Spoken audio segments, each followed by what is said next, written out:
when I was a med student, some about noontime meeting about nutrition, boring, not a chance, man. I want to be in the emergency room doing real medicine, man. I want to be sewing up lacerations and fixing broken arms and delivering babies. Nutrition, boring. Send them to the dietitian, so give them a 2,000 calorie diet, don't bother. Well, so along came that, we go Tuesday, along came that 12 o'clock hours, and lo and behold, I'm in a room about this size and an audience of in fact, a few more than you guys. There were about 50, about this size of first and second year medical students. Packed the room. They were, chattery for the first few minutes, but once I started talking to them and talking medicine to these folks, I said, listen, you guys. In fact, I gave them a PowerPoint presentation, and my title slide was, what I wish someone had told me when I was in medical school. Because it would have changed the course of my career if some doctor of the future came in a puff of smoke and said the very words that I said to them, listen, it's all wonderful that you're studying infectious diseases and microbiology. Yeah, you got to know all that, but listen, when you get out in practice, you're not going to be seeing cases of leprosy and smallpox and tuberculosis fever. That's not what you're going to be seeing. You're going to see people who are overweight, hypertensive, diabetic, clogged up arteries, and everything inflamed. It's from what they're eating. It's the food. And especially a meat and dairy-based diet. And until you realize that, you're just going to be treating symptoms. And when the fifth overweight, diabetic, hypertensive, clogged up person with a ruptured diverticulum and a septic abdomen, and 104 fever, and veins like the Pillsbury Doughboy that you can't get into, and you get into, and the wound won't heal, they get post-op infections and pneumonia. After the fifth one of those gets admitted, after the fifth year you've been doing this, you're going to start saying, it's not what I thought I was going to be doing. And it's time for all of us to understand the role of what the diet is playing in all these diseases, no matter what you go into. Again, if you're a gastroenterologist, a dermatologist, pediatrician, rheumatologist, it's the food your patients, what they're eating. And so there now, it's 21st century, when patients come in, they have diagnosis, you got to come up with a treatment. It's all on the cell phone, and there's medical programs that will tell you, diagnosis, and the test order, and treatments to give. I said, that program, we need to integrate PCRM's clinical nutrition guide for physicians. And so a page from that book pops up saying, here's the role that what your patient's diet would play in getting him on that emergency room table.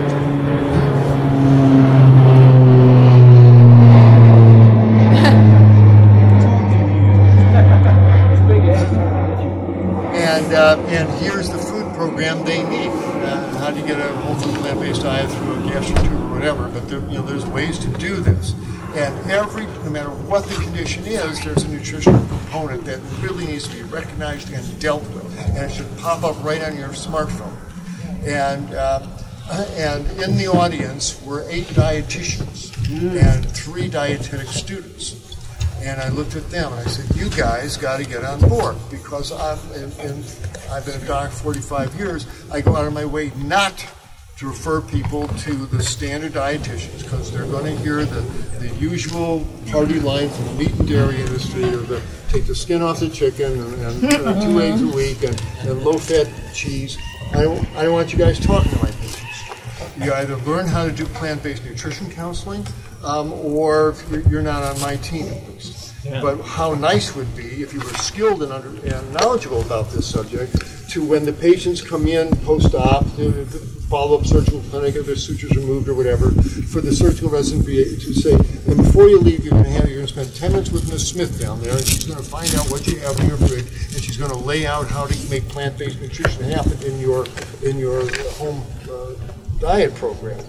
Boy, now that would be nice to have the dietitian on board and helping them with a real healing diet. You've got to really change it from the bottom up.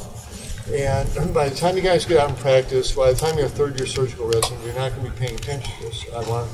You need to know this now.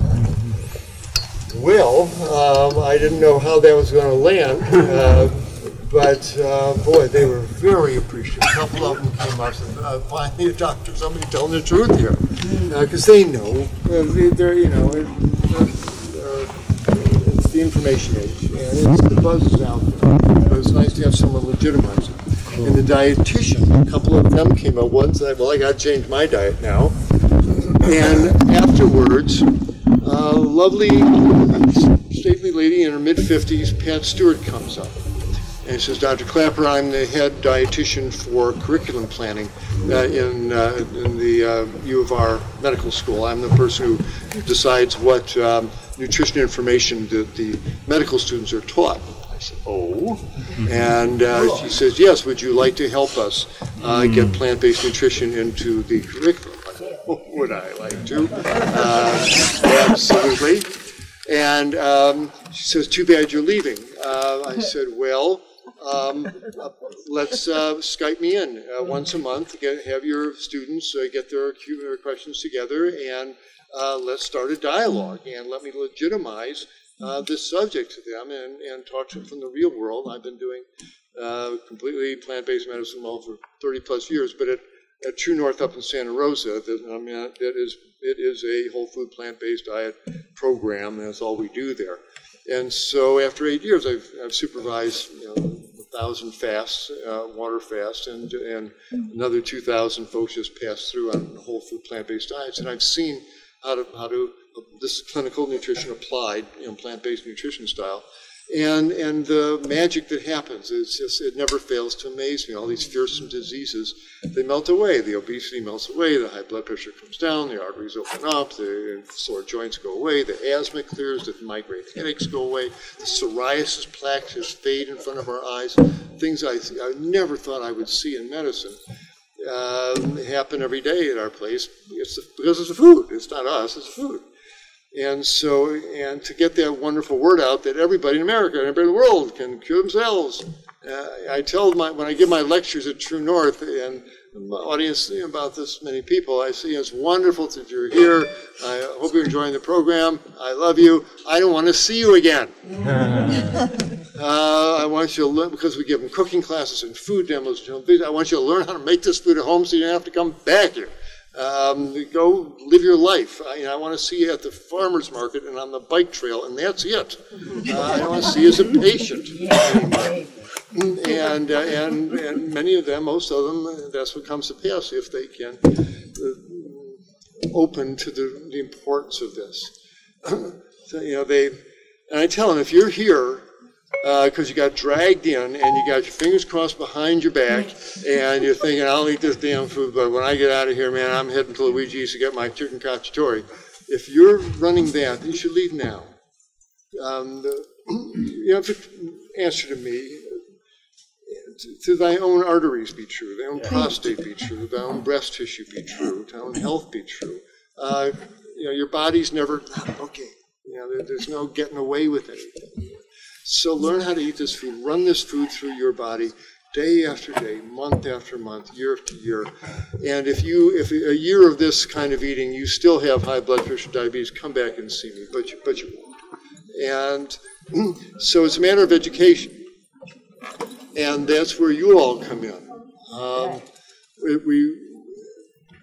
We've got to turn society, well, it's going to be subtle, but we got to Aikido it, Tai Chi it, somehow Jiu-Jitsu it, so that meat eating becomes uncool as cigarette smoking and fur wearing and all those things we used to do. We've used it up. People bargain, well, how about salmon twice a week and chicken once a week? We've used flesh eating up. No matter what, well, a caveman, I don't care what the caveman did.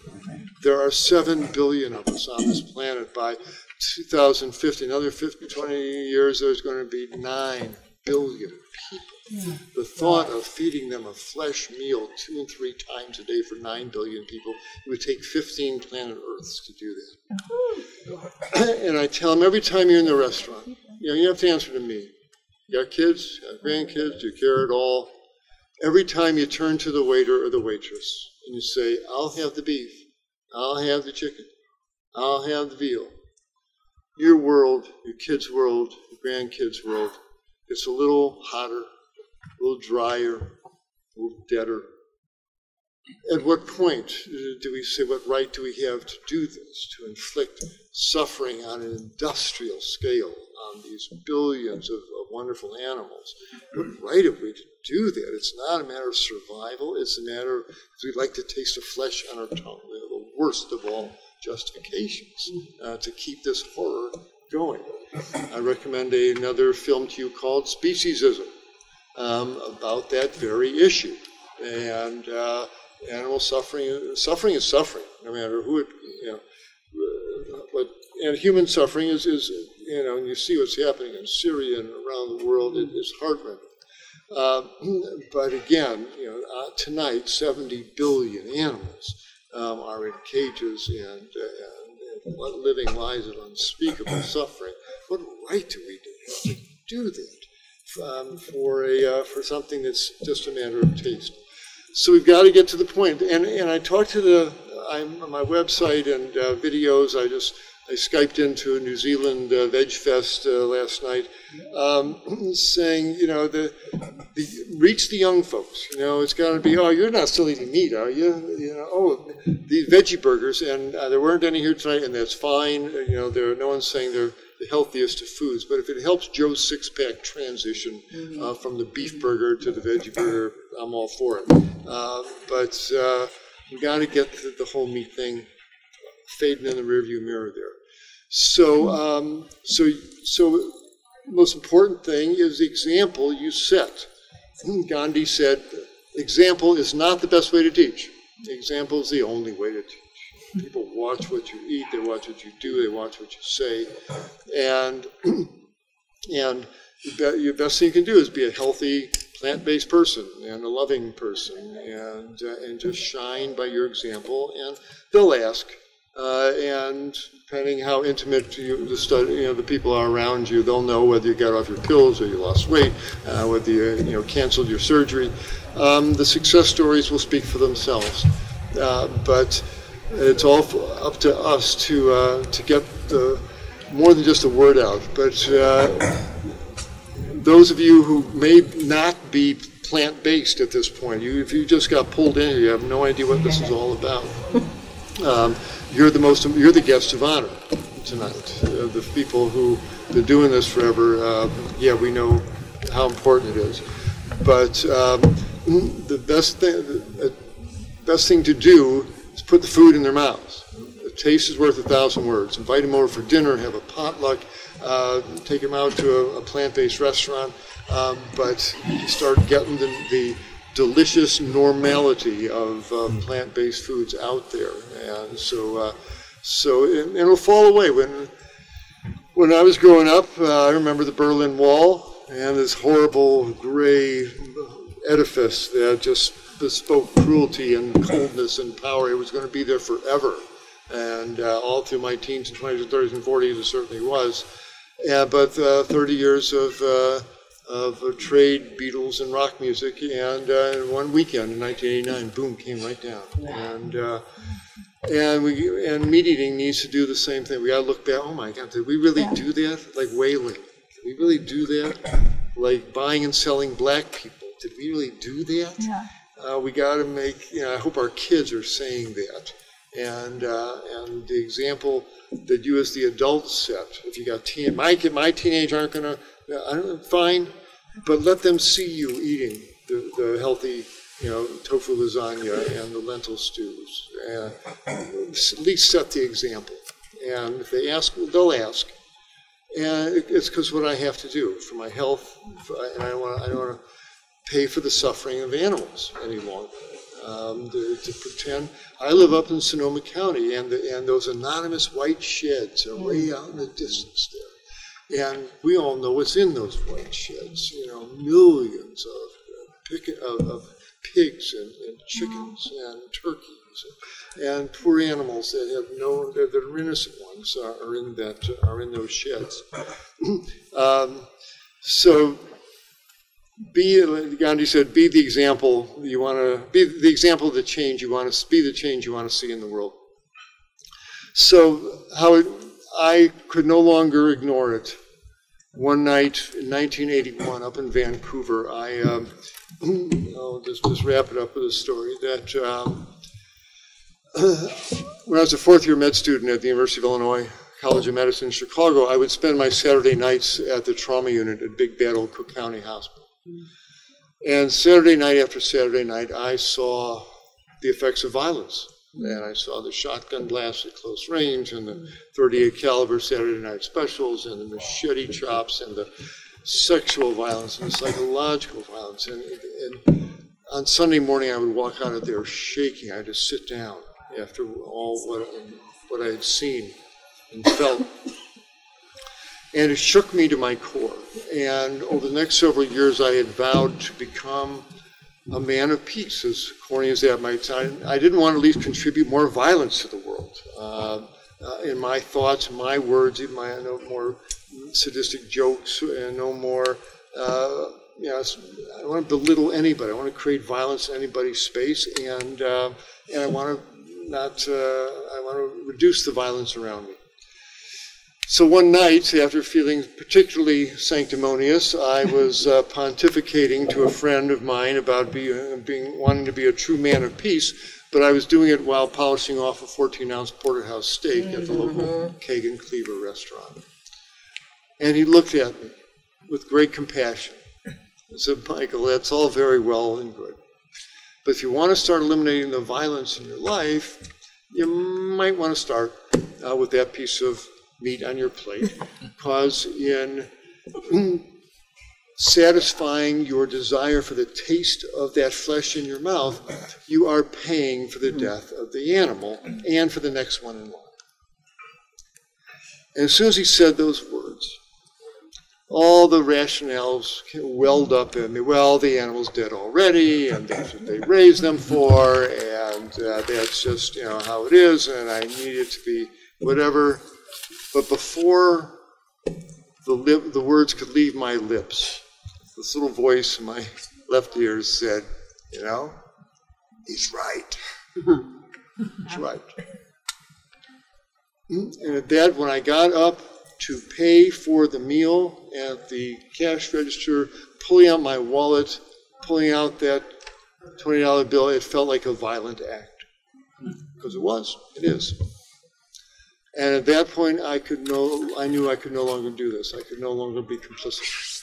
I was complicit in the death of these magnificent animals. I grew up on my uncle's dairy farm in Wisconsin. I knew how wonderful these animals are and where meat really comes from. And I saw the chickens get their head cut off and the bulls get shot in the head, and I knew all that. And I could, if I wanted to be a man of peace, I could not only accept it and eat it, I couldn't even pay for it anymore. And that was the end of my meat-eating career.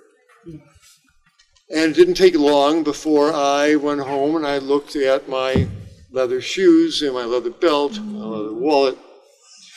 And I'd grown up in a Jewish household after World War II, and the stories of the Nazi concentration camps, it was still ringing in my head, and I saw the pictures of the lampshades made out of the skin of the Jews, and I looked at the skin that made up my wallet, and the skin I was wearing around my waist and on my belt, and the skins on my feet, and this felt absolutely ghoulish to me. And I went to the back of the house, I took a shovel, and I dug a hole, and I buried my leather shoes and my leather wallet and my leather belt, and filled in the hole. And I stepped back, and I apologized to the animals, because if you don't know, you don't know. But once you know, they say once you look behind the curtain, you can't pretend you don't know what's behind the curtain. And I knew what was behind the curtain. He ripped it down.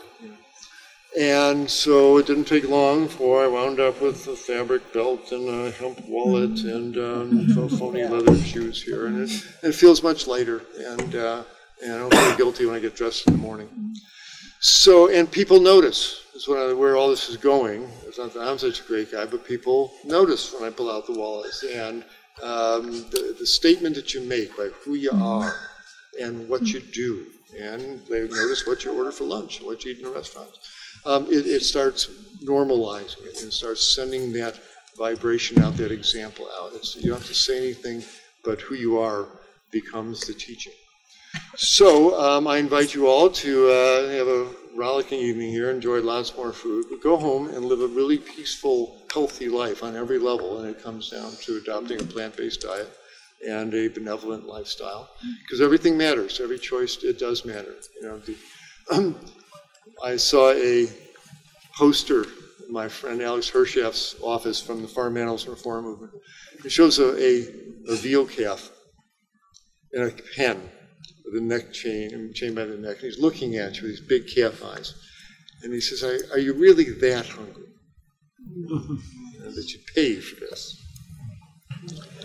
And